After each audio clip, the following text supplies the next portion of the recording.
में समाज सेवा करने वाले लोग और जो अपनी फील्ड के अंदर मास्टर हैं उन्हें इंटरव्यू राउंड के बाद डॉक्टरेट अवार्ड से नवाजा जाता है। इस बार के कार्यक्रम का मैं सारा श्रेय हमारी टीम को और हमारे बड़े भाई डॉक्टर जगदीप वत्स को देना चाहूँगा। इनकी मेहनत की वजह से ये कार्यक्रम इतना भव्य रूप ले पाया और इतने अच्छे से हम इस कार्यक्रम को कर पाया। इसमें मुख्य अतिथि के तौर पे कौन शामिल है? मुख्य अतिथि के तौर पर भारत सरकार के केंद्रीय एवं राज्य मंत्री अजय टामटा जी और कस्तूरबा नगर के विधायक मनोज गोया जी और यहाँ के पूर्व विधायक श्री डॉक्टर मदन लाल जी, इसके साथ अन्य कई सरकारी अधिकारी, IAS ऑफिसर, IPS ऑफिसर, कई अधिवक्ता मौजूद हैं। कितने लोगों को आज ये अवार्ड दिया गया? करीब 11 लोगों को आज ऑलरेडी डॉक्टरेट अवार्ड से सम्मानित किया गया है। एक अवार्ड भारत गौरव का अवार्ड रहा है, 3 राजधानी गौरव अवार्ड रहे हैं और 5 हरियाणा गौरव अवार्ड के साथ 5 उत्तर प्रदेश गौरव अवार्ड और अन्य कई राज्यों के गौरव अवार्डों से लोगों को सम्मानित किया गया है। कितने स्टेट से आज इस कार्यक्रम में शामिल हुए? अप्रोक्सीमेट में अगर हम इंडिया की बात करें तो 22 स्टेट के लोग आज यहाँ पर आए थे, जिनको अलग अलग अवार्डों से नवाजा गया है, सम्मानित किया गया है और आगे भी ये मुहिम इसी प्रकार चलती रहेगी। उनको सम्मानित करने का कार्यक्रम इसी सबसे मिला के कितने लोगों को आज यहाँ पर सम्मानित किया गया?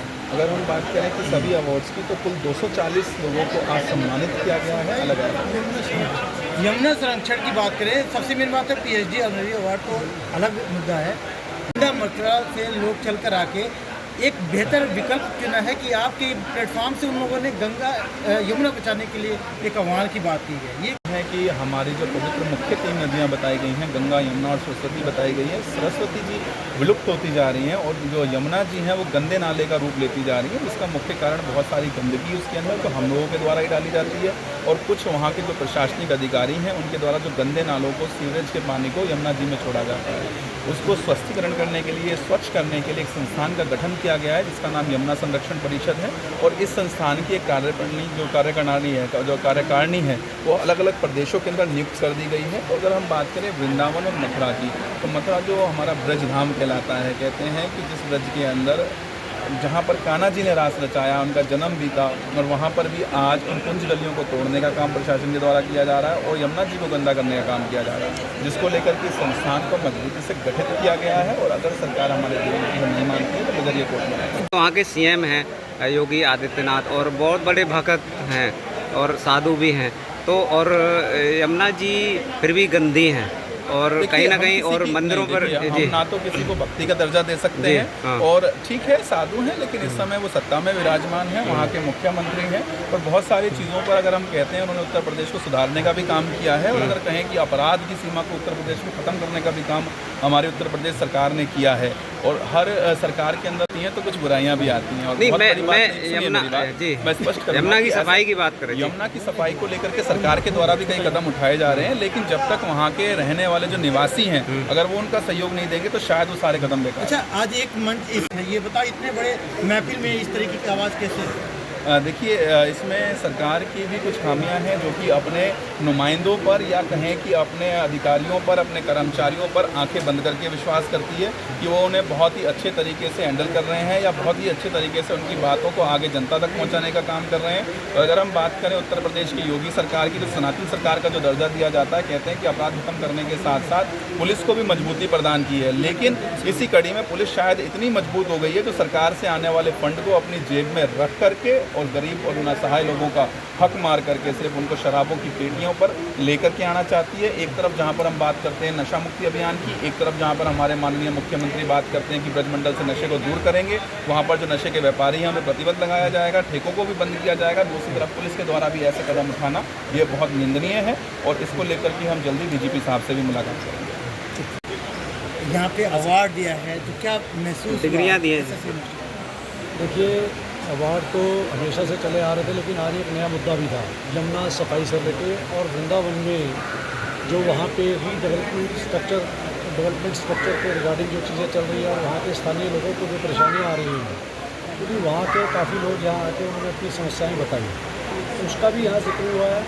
तो उसमें देखिए जहाँ तक योगी सरकार है बहुत अच्छा काम कर रही है, लेकिन क्या है कि जो पुरानी रामायण के टाइम से चली आ रही है कि रामचंद्र जी की भी किश्ती को पार उन्होंने ही कराया, तो उनको अगर मान लो आप कोई ऐसा मैकेनिज़्म बनाएं कि जो उसमें हज़ारों लोग उस प्रोफेशन से जुड़े हुए हैं, नाविक जो है उसको नाविक ही कहेंगे, तो उसकी जगह पे आप जैसे मान लो आजकल मोटर बोट्स हैं या दूसरी चीज़ें आप चलाना चाह रहे हैं, चलाइए, लेकिन उनका भी कुछ ऐसा सिस्टम मतलब बना के चलें कि जिससे कि उनके भी पेट पे लात ना लगे।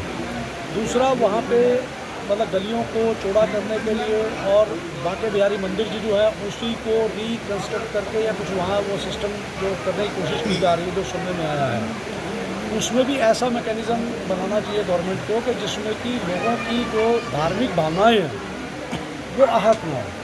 दिल्ली के मन से जो ये आवाज़ उठाया गया यमुना सफाई का, कहाँ तक लगता है कि ये आवाज़ जाएगी और कहाँ तक यमुना सफाई में इसका लाभ मिलेगा? देखिए, मैं ये समझता हूँ कि जो आज के टाइम में सरकार है ख़ास तौर पे इस तरह के कामों के लिए जागरूक है।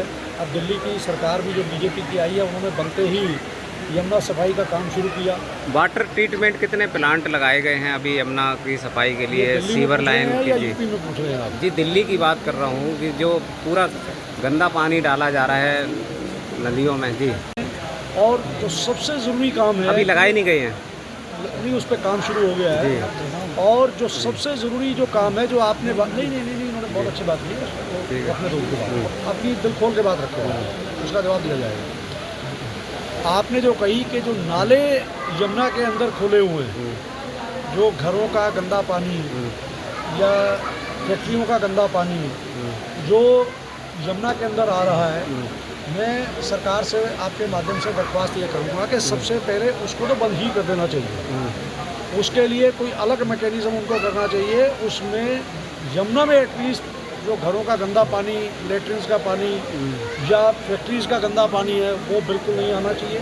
उसको तो गवर्नमेंट को इमीडिएट रोक देना चाहिए। अगर गवर्नमेंट कहीं भी आस्था मानती है, जैसे अभी तरुण जी ने बताया कि गंगा, यमुना, सरस्वती ये तीनों हमारी पवित्र नदियां हैं, अगर हम इनको मानते हैं और इसको वाकई में सफाई चाहते हैं तो सबसे पहले तो ये काम बहुत ज़रूरी है। और उसके अलावा सरकार तो ये काम करेगी, सरकार के साथ साथ हिंदुस्तान के हर नागरिक का ये फ़र्ज़ बनता है, जो यमुना के किनारे पे रहने वाले जो लोग हैं उनका ये फ़र्ज़ बनता है कि कम से कम वो भी सफाई का ध्यान रखें, वो भी उसमें गंदगी ना डालें, उसमें पॉलीथीन या गंदगी, उसमें कूड़ा करकट या कोई भी चीज़ उसमें ना डालें। दी है, फिर कैसे इसका हुआ होगा, कैसे करना चाहिए? देखिए, ये जो हम यमुना संरक्षण परिषद जो बनाया है, हमने यही सोच कर के बनाया है क्योंकि जो हमारे देश में है गंगा, यमुना, सरस्वती, ये तीनों हमारी माँ और नदियाँ बहुत पवित्र नदियाँ मानी गई हैं। तो इनको साफ़ करने का और इनका ख्याल रखने का हमारा फ़र्ज़ बनता है क्योंकि ये हमारी माँ है। तो इनको अगर हम इनका ख्याल नहीं रखेंगे और हम उनकी साफ़ सफाई नहीं करेंगे तो ये और दूषित हो जाएंगी। तो इसको हम मतलब और आगे से अच्छे से सफाई कर सकें, लोगों को जोड़ सकें। और हम इनसे लोगों से यही विनती करेंगे कि यमुना हो या गंगा जी हो, सरस्वती हो, कोई भी नदियाँ हो, ये पवित्र नदियाँ हैं, इनमें सीवरेज का पानी, नालियों का पानी इसमें ना छोड़ा जाए और हम आगे सफाई का ध्यान करते हैं और अभियान चलाते रहेंगे। मनसा जी, एक और सवाल है कि आप भी मेयर का चुनाव लड़ी हैं और एक सबसे बड़ा सवाल है कि जिस तरह से नागरिकों से टैक्स लिया जा रहा है एमसीडी या एफबीडी के द्वारा, तो उस तरह से उनके वाटर ट्रीटमेंट प्लांट नहीं लगाए गए हैं, उनका टैक्स कहीं ना कहीं दुरुपयोग किया जा रहा है, उनके टैक्स के पैसे का दुरुपयोग किया जा रहा है। तो इस तरह से किस नज़र से देखते हैं आप? देखिए, नज़र तो ये सरकार टैक्स ले लिया है और पानी जो काम कर रही है, वाटर ट्रीटमेंट लगाई नहीं है। river surface cleaning, wetland and biodiversity potential, वानिकरण, public awareness, riverfront development और एक फ्यूचरिस्टिक यमुना ग्राम का निर्माण। ये चंद लाइनें थी यमुना संरक्षण परिषद के बारे में। अब मैं चाहूंगी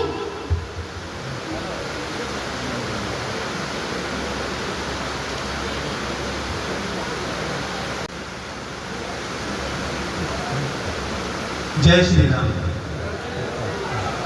आज का जो ये कार्यक्रम है, ये 3 संस्थाओं का एक संयुक्त कार्यक्रम का जो हमने आयोजन है, भारतीय विद्यालय शिक्षा परिषद, जो कि किसी पहचान का मोहताज नहीं है।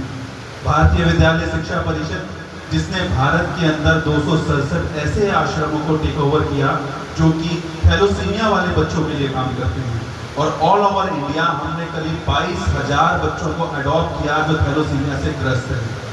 हमारा जो 1 महीने का जो टर्नओवर है उन बच्चों के ट्रीटमेंट के लिए वो अप्रोक्स 200 करोड़ के आसपास जा रहा है, जो उनके खाने का, रहने का, पीने की सारी व्यवस्थाएं की जा रही हैं।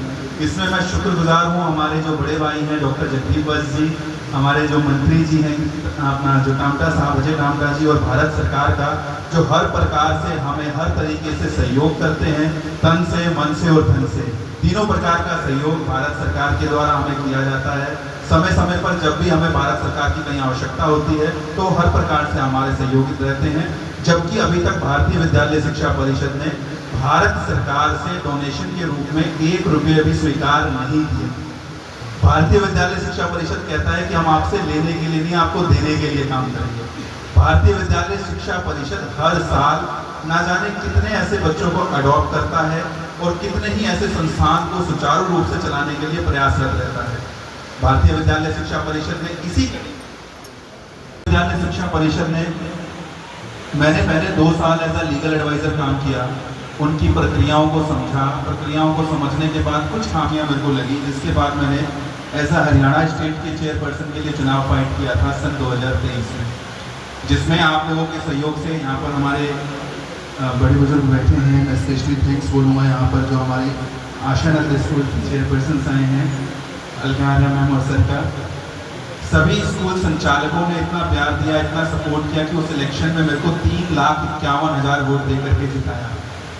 और 1 साल का जो मेरा कार्यकाल रहा था, मैंने उसमें कुछ प्रॉमिसेस किए थे हर स्कूल संचालक से कि आपके खिलाफ जो झूठी शिकायतें की जाती हैं उनको हम रोकने का प्रयास करेंगे, जो आपके खिलाफ RTI फाइल की जाती है उनको रोकने का प्रयास करेंगे। और सर, अक्सर ऐसा होता है कि शिक्षण संस्थानों को इतना ज़्यादा ब्लैकमेल किया जाता है जिसमें उनके साथ बहुत सारी समस्याएं आती हैं। कुछ लोग उनके खिलाफ कई कंप्लेंट्स फाइल करते हैं। कई बार ऐसा होता है कि योजनाओं के पैसे स्कूल संचालकों को नहीं मिल पाते, तो उसको लेकर के हमने काम करने का प्रयास किया। जब काम हमने शुरू किया तो सबसे पहले समस्या ये थी कि अगर हम बात करें आज हम अपनी बार एसोसिएशन की, बार काउंसिल्स की, तो हमारे एडवोकेट्स का एक एक्सीडेंटल क्लेम होता है, बीमा होता है, लेकिन स्कूल संचालकों के पास ऐसा कोई प्रावधान नहीं था। ऑल ओवर हरियाणा के अंदर हमने पहले नियमावली बनाई कि हर शिक्षक का कम से कम 1,20,000 रुपये का एक्सीडेंटल क्लेम कंपलसरी होना चाहिए, और चेयरमैन बनते ही मैंने उसको लागू भी किया। पूरे हरियाणा के अंदर जितने भी हरियाणा के स्कूल थे उन सभी के प्रत्येक स्टाफ को, चाहे वो अपना एजुकेशनल स्टाफ था या अन्य कोई कर्मचारी, सभी को 1,20,000 रुपये का हमने बीमा निःशुल्क प्रदान करवाया। दूसरा हमारा जो शपथ थी वो ये थी कि स्कूल संचालकों को जो ब्लैकमेल किया जा रहा है, जो उनके खिलाफ झूठी कंप्लेंट्स फाइल की जा रही है, उनकी कार्रवाई को रोकेंगे। उसके लिए सर की एक कमेटी बनाएंगे जो जांच करेगी, और मैंने वो काम 3 दिन बाद ही शपथ लेने से पहले ही उस काम को किया। एक कमेटी गठित की ऑल ओवर हरियाणा के अंदर। इवन सोनीपत के मामले अक्सर हमारे पास अक्सर ज़्यादा आते थे, जहाँ पर स्कूल संचालकों को ब्लैकमेल किया जाता था, कभी किसी तरीके से और कभी किसी तरीके से। मात्र 1.5 महीने के अंदर 1.25 लाख कंप्लेंट्स जो पेंडिंग थी स्कूलों के खिलाफ, उनका हमने वहाँ पर निवारण करवाया। और स्कूलों स्पेशली देवेंद्र जी, मैं आपसे रिक्वेस्ट करूँगा कि थोड़ा सा जो हमारी सरकारें हैं, मैं बेसिकली हरियाणा की स्पेशली बात करूँ तो उन्होंने कुछ ऐसे नियम लागू करे जो कि शायद छात्रों के हितों के खिलाफ थे। एक नियम बनाया गया हरियाणा सरकार की तरफ से PPP का, परिवार पहचान पत्र का, कि किसी भी छात्र का दाखिला बिना परिवार पहचान पत्र के नहीं होगा। जबकि 2018 में माननीय उच्चतम न्यायालय सुप्रीम कोर्ट ने एक साइटेशन दी थी, जजमेंट है, लैंडमार्क जजमेंट, जो कि आधार एक्ट को लेकर के दी गई थी। आधार एक्ट का एक सेक्शन 54 था जिसमें कहा गया था कि कोई भी सरकार ऐसा नियम नहीं बना सकती जिससे किसी के संवैधानिक अधिकारों का हनन हो, और जो शिक्षा का अधिकार संविधान ने प्रत्येक छात्र को दिया है उसका हनन ना हो। इसलिए आधार को जो मैंडेटरी किया था उस सेक्शन को भी नल एंड वॉइड किया हमारे सुप्रीम कोर्ट ने। बावजूद इसके हमारी हरियाणा सरकार ने एक नियम बना दिया PPP का, परिवार पहचान पत्र का, कि बिना परिवार पहचान पत्र के किसी भी छात्र का दाखिला किसी विद्यालय में नहीं होगा। एक तरफ तो सुप्रीम कोर्ट कहता है कि आधार कार्ड भी मैंडेटरी नहीं है, दूसरी तरफ हरियाणा सरकार कहती है कि भाई PPP मैंडेटरी है जो कि आधार कार्ड के बेस पे बनेगा। और उसमें भी दूसरी समस्या क्या आती है कि हमारा जो, अगर NCR की बात करें, बेसिकली फरीदाबाद की बात करूँ, गुड़गांव की बात करूँ, जो हरियाणा और NCR में आता है, वहाँ सबसे बड़ी समस्या ये है कि जो मुरबिया समाज वहाँ पर ज़्यादा है, हमारे यूपी से, बिहार से, राजस्थान से मजदूर वर्ग वहाँ पर आता है, और उनके साथ समस्या ये है कि उनका जो आधार कार्ड होगा वो यूपी का, बिहार का या राजस्थान का होगा, जिस कारण हरियाणा के अंदर उनकी परिवार पहचान पत्र ID नहीं बन पाएगी, और ऐसे में उनके जो बच्चे हैं वो शिक्षा से वंचित रह जाएंगे। जिसके बाद मजबूरन हमने पहले तो सरकार से कई बार मिलने का प्रयास किया, हमारे जो पूर्व शिक्षा मंत्री हैं उनसे बहुत अच्छे रिलेशन थे हमारे, कंवरपाल गुर्जर जी, मिल पाए। जिसके बाद मजबूरन हमें कोर्ट में एक पिटीशन दायर करनी पड़ी और जब कोर्ट में पिटीशन दायर की गई तो डायरेक्टर साहब हैं जो शिक्षा निदेशालय पंचकुला के, उन्होंने एक लेटर दे दिया कि ये जो नियमावली है ये हमारी तरफ से नहीं बनाई गई। अगर आपकी तरफ से नहीं बनाई गई तो शिक्षा मंत्री जी ने बनाई होगी। मंत्री जी ने अपना लेटर दे दिया, नियमावली हमने भी नहीं बनाई। सरकार का रिप्लाई कोर्ट के अंदर सबमिट हुआ भाई साहब कि हमने कोई ऐसी नियमावली नहीं बनाई। और उधर से MIS पोर्टल जो स्कूलों के लिए काम करता है वहाँ पर एडमिशन नहीं हो रहा विदाउट ट्रिपल बी ID।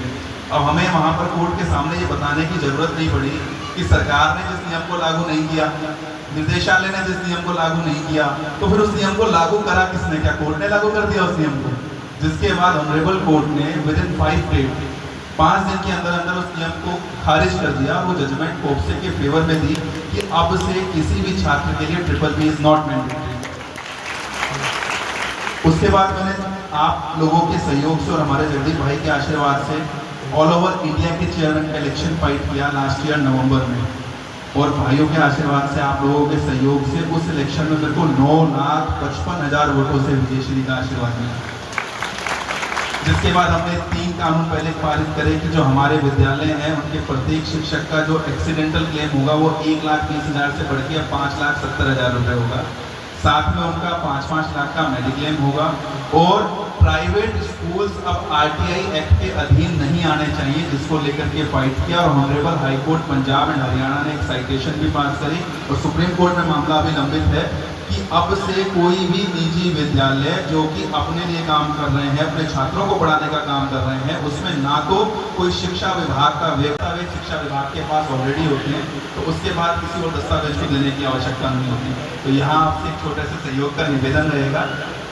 इसके साथ ही अगर हम बात करें SSC यूनिवर्सिटी की, तो सन 2023 में हम लोग जब USA गए थे तो हमने वहाँ विजिट किया था। SSC यूनिवर्सिटी ने ऑल ओवर वर्ल्ड की कंट्रीज से एक वहाँ पर प्लेटफॉर्म देने की बात कही थी कि हम चाहते हैं कि आप अपने देश के ऐसे लोगों को चिन्हित करके सम्मानित करें जो कि अपनी फील्ड के मास्टर होने के साथ साथ समाज सेवा का जज्बा रखते हैं, और उनको जाकर के सम्मानित करने का काम करें। जिसमें प्रत्येक कंट्री का एक कॉन्ट्रैक्ट हो रहा था, लेकिन इंडिया को उन्होंने छोड़ दिया था। तो मैं और हमारे बड़े भाई डॉक्टर राजेश मदान जी हम वहाँ पर गए थे इंडिया को रिप्रेजेंट करने के लिए। तो हमने उनसे पूछा था कि ऐसा क्या कारण है कि इंडिया को छोड़ करके आप बाकी सारी कंट्रीज के साथ कॉन्ट्रैक्ट कर रहे हैं। तो उन्होंने बहुत अच्छी बात कही। उन्होंने बोला कि वहाँ तो ये भी समझ में नहीं आता कि मंत्री जी भी असली हैं कि वो भी नकली हैं। हमें क्या पता हमारी डिग्री यहाँ से ले जाने के बाद आप किसी को देंगे या कोई खुद ही छाप करके ले लेगा।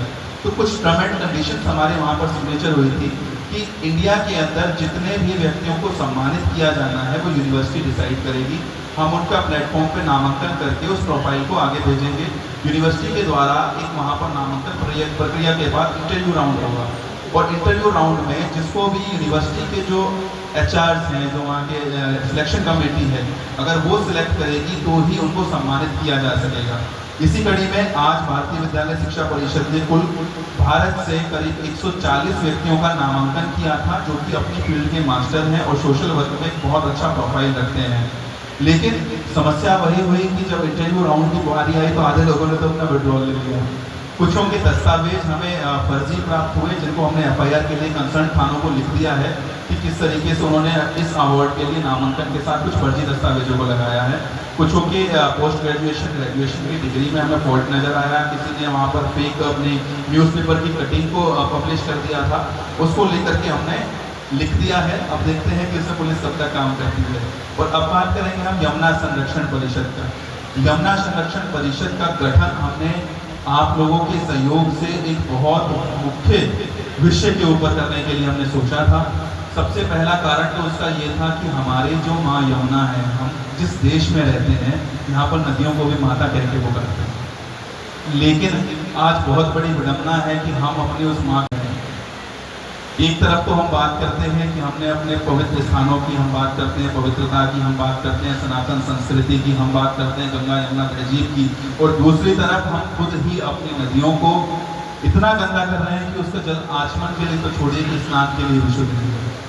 और हैरानी की बात यह है कि उत्तर प्रदेश में, मुझे कहना नहीं चाहिए, उत्तर प्रदेश जहाँ का एक वृंदावन धाम पूरे विश्व में आज प्रचलित है, लोग वहाँ पर अध्यात्म के लिए, भगवान की भक्ति के लिए विदेशों से भी वहाँ पर आकर के बसते हैं।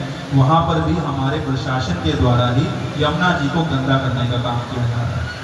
वृंदावन के अंदर करीब 14 नाले ऐसे हैं जो घाटों पे से खुले तौर पर गंदे पानी को, नाले का पानी यमुना जी के अंदर डाला जा रहा है, बिना किसी प्योरीफाई के, बिना किसी उसको साफ करने के सिस्टम के, बिना किसी डाली के। वहाँ पर पॉलीथीन से लेकर के तमाम गंदगी यमुना जी में जा रही है। इवन अगर हम दिल्ली की भी बात करें तो दिल्ली में भी हम यमुना जी का हाथ देख सकते हैं। वृंदावन वासी यहाँ पर बैठे हुए हैं, उनका कहना है कि हम दिल्ली वासी जो है, हम लोग दिल्ली में रह करके माँ यमुना को गंदा करने का काम करें। और ये हमारे लिए बहुत शर्म की बात होनी चाहिए कि हमारे देश में जो विश्व का केंद्र बना हुआ है वृंदावन, वहाँ के लोगों को लगता है कि मात्र दिल्ली के अंदर ऐसा काम किया जा रहा है जिससे माँ यमुना गंदी हो। नहीं तो अगर हम बात करें, जब यमुनोत्री से माँ यमुना निकलती है तो आप वहाँ का जल लेकर के आए। मैंने वहाँ का जल लेकर के अभी उसको जाँच के लिए भेजा था।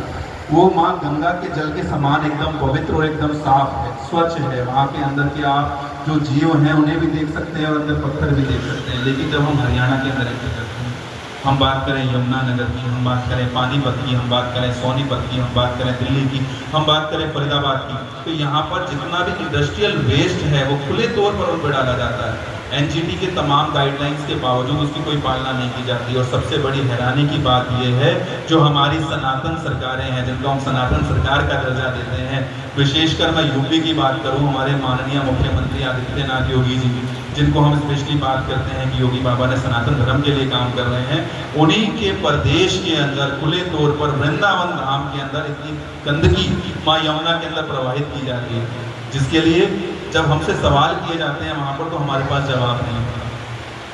अभी वृंदावन धाम में भी 5 दिन पहले गया था, तो वहाँ पर एक और मामला चल रहा है, उससे हम बात करेंगे, जो हमारे रामचरितमानस में भी आता है कि केवट ने किस प्रकार राम जी को नौका से यमुना गंगा जी को पार कराया।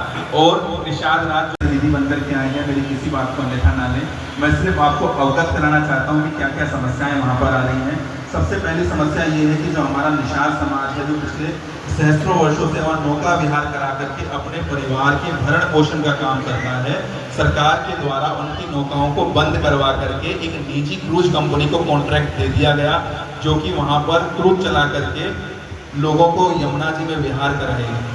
लेकिन सरकार ने एक बार भी विचार नहीं किया कि उन निषादों का क्या होगा जिनके सहस्त्रों परिवार चला रहे हैं, इसी से उनके घर का भरण पोषण हो रहा है। मैं गलत तो नहीं कह रहा। दूसरी चीज, वहां पर एनजीटी की गाइडलाइन थी कि किसी भी घाट का कोई घेराव नहीं कर सकता, कोई दुकान नहीं चला सकता। अगर कोई निषाद समाज का व्यक्ति अपने घर परिवार के पालन पोषण के लिए वहां रेडी पटरी लगा लेता है, तो नगर निगम अधिकारी आकर के न केवल उनका चालान करते हैं, बल्कि उनको भी ध्वस्त करने का काम कर देते हैं। और वहीं जिस कंपनी को क्रूज चलाने का ठेका दिया जाता है, उसका एक बड़ा सा रेस्टोरेंट वहीं पर बना दिया जाता है, किसी घाट के पूरे तरीके से घेराव करके। और उस घाट की जो पवित्रता है, क्या अब खतरे में नहीं थी? जिसको लेकर के वहाँ के जो यहाँ पर मौजूद व्यक्तित्व हैं, हमारे बलबीर निषाद जी, एक बार प्लीज़ वो मंच पर आ जाए, अगर मेरी आवाज़ सुन रहे हो तो एक बार तालियों से हम इनका स्वागत करेंगे। मैं बुलाना चाहूँगा हमारे गप्पू निषाद जी को, मैं बुलाना चाहूँगा हमारे रवि निषाद जी को, प्लीज़ एक बार मंच पर आ जाएं आप लोग भी। इन्होंने अपने समाज को एकजुट करके वहाँ पर 10 दिन तक भूख हड़ताल करी, तब जाकर के हमारे प्रशासन को, हमारी सरकार को लगा कि इस काम को किया जाना चाहिए। पर हम तालियों से स्वागत करेंगे इनका, जिन्होंने न केवल यमुना जी को बचाने का प्रयास किया, बल्कि ब्रजमंडल की जो संस्कृति है उसको भी बचाने के लिए जो काम कर रहे हैं। उस फाइट के बाद उसको कुछ समय के लिए रोक दिया गया, जो कि अब माननीय न्यायालय से उस मामले में स्टे करवाया गया है। इसके बाद इनकी कुछ भूमि, जो कि सरकार ने सन 2002 में जब वहाँ पर बहुजन समाज पार्टी की सरकार थी, तो उनको अलॉटमेंट कराई गई थी, पट्टे पर दी गई थी, ताकि ये लोग अपना जीवन यापन कर सकें। इनकी खड़ी फसल 56 हेक्टेयर भूमि के अंदर खड़ी फसल जो कि तैयार थी, प्रतिदिन वहाँ पे सब्जी मंडी है एक, जो बहन जी मायावती के नाम से आज भी वृंदावन के अंदर है। वहाँ पर प्रतिदिन इनकी सब्जियाँ जाती हैं, जो कि 60,000 परिवारों के लिए सब्जी प्रतिदिन उस जगह से जाती थी। उस खड़ी फसल का वहाँ पर जो है बुलडोजर चला करके नाश कर दिया गया सरकार के लिए। तो ऐसे कृत्य करने के लिए हमारी सरकार किस प्रकार डायरेक्शन दे सकती है, ये हमारी समझ से बाहर है। जिसको लेकर के इन्होंने हमारे माननीय मुख्यमंत्री योगी आदित्यनाथ जी से भी मुलाकात की, और उन्होंने एक निर्देश दिया कि आप जाकर के, क्या नाम था उनका, उत्तर प्रदेश तीर्थ विकास परिषद के जो वाइस चेयरमैन है शैलजा कांत जी, उत्तर प्रदेश तीर्थ विकास परिषद एक बनाया गया है उत्तर प्रदेश सरकार के द्वारा, उसके वाइस चेयरमैन हैं जो रिटायर्ड IAS ऑफिसर हैं, उनसे जाकर के मुलाकात कीजिए। मुझे कहना नहीं चाहिए, मैं आपके माध्यम से निवेदन रख रहा हूँ सरकार के पास कि उन्हीं के दिशा निर्देश पर वृंदावन का जो है, अगर मैं बोलूँ ब्रज मंडल का नाश किया जा रहा है तो वो गलत नहीं होगा। पहले क्रूज का जो कॉन्ट्रैक्ट किया गया वो उत्तर प्रदेश तीर्थ विकास परिषद ने कर दिया। नालों की व्यवस्था को लेकर के जब हमने नोटिस दिया तो नगर निगम ने रिप्लाई में दे दिया ये उत्तर प्रदेश तीर्थ विकास परिषद के द्वारा किया जा रहा है। फसल का नाश किया गया, उसमें जाकर के कोर्ट में हमने जब कंप्लेंट फाइल करी, मैटर फाइल हुआ, नगर निगम ने वहाँ पे रिप्लाई दे दिया ये शैलजा कांत जी के द्वारा किया जा रहा है। और अब जो वहाँ का सैकड़ों वर्ष पुराना मंदिर है, जो वृंदावन धाम की पहचान है, श्री बांके बिहारी लाल जी का मंदिर, उस मंदिर को तोड़ करके वहाँ कॉरिडोर बनाने की जो बात की जा रही है, जिसमें 25 एकड़ भूमि की दुकानों और मकानों को ध्वस्त करके वो बनाया जाएगा। और जो हमारे वृंदावन की कुंज गलियां हैं, जहाँ पे हम बात करते हैं कि कान्हा जी खेला करते थे, राधा रानी के साथ गोपियों के साथ रास रचाया करते थे, उनको भी नष्ट करने का काम हमारी सरकार के द्वारा किया जा रहा है। तो आपसे निवेदन रहेगा कि उसको रोका जाना चाहिए। हालांकि आपने पिटीशन दायर कर दी है और ये पहले हैरानी की बात थी कि उन्होंने जब गवर्नमेंट ने इस मैटर को उठाया तो 550 करोड़ रुपए मंदिर के पास थे, श्री बांके बिहारी मंदिर के पास, जो ट्रस्ट अकाउंट में डिपॉजिट थे। 24 घंटे के अंदर सरकार के दिशा निर्देश पर उस अकाउंट को सीज कर दिया गया, जबकि उनके सारे इनकम टैक्स पेड हैं। ATG से लेकर के 12 तक की ऑडिट कंप्लीट हो रखी है। उन्होंने कहीं नहीं छुपाया कि हमारे पास इतना अमाउंट नहीं है। इसके बावजूद उत्तर प्रदेश तीर्थ विकास परिषद के डायरेक्शन पर उस अकाउंट को सीज कर दिया जाता है, एक नया न्यास बना दिया जाता है। और जहां लड़ाई दो पक्षों की थी, दो भाइयों की थी, क्योंकि अगर हम बात करें श्री हरिदास जी की तो उनकी 2 पत्नियां थी। उनकी बड़ी पत्नी के बच्चे मॉर्निंग में वहाँ सेवा करते हैं और छोटी पत्नी के बच्चे वहाँ इवनिंग में सेवा करते हैं बिहारी जी में। मामला दोनों के बीच का था कि फूल मंगला सुबह और शाम दोनों तरफ लगेगा। बीच में सरकार ने अपना इंटरफेयर करा और बोला कि इस मंदिर को हम अपने अधीन लेना चाहते हैं। हम सारे मंदिरों को सरकार के अधीन लेने को तैयार हैं, लेकिन सरकार को बताना होगा कि जो हमारा अमाउंट है, जो हमारे डोनेशन जो बिहारी जी का आ रहा है, क्या वो बिहारी जी के लिए और निसहाय लोगों के लिए लगाया जाएगा? क्या ये कुंज गलियां ध्वस्त करने के लिए लगाया जाएगा? मतलब हमारे ही मंदिरों का डोनेशन लेकर के हमारे ही मंदिरों को तोड़ने का काम अगर सरकार के द्वारा किया जाएगा तो हम सरकार पर कैसे विश्वास करेंगे? हम कैसे इसे सनातन सरकार कह पाएंगे? एक तरफ हम बोलते हैं सनातन के अंदर की अन्न देवता है और अन्न का अनादर नहीं होना चाहिए, और दूसरी तरफ हमारे उत्तर प्रदेश तीर्थ विकास परिषद के द्वारा 56 हेक्टेयर भूमि के अंदर खड़ी फसल को ध्वस्त कर दिया जाता है। फिर क्या वो अन्न देवता नहीं है? उन लोगों को जो सैकड़ों परिवार, हजारों परिवार प्रतिदिन उस सब्जी लेकर के अपने परिवार का भरण पोषण करते थे, उनका क्या? फिर एक सफाई दलील दी जाती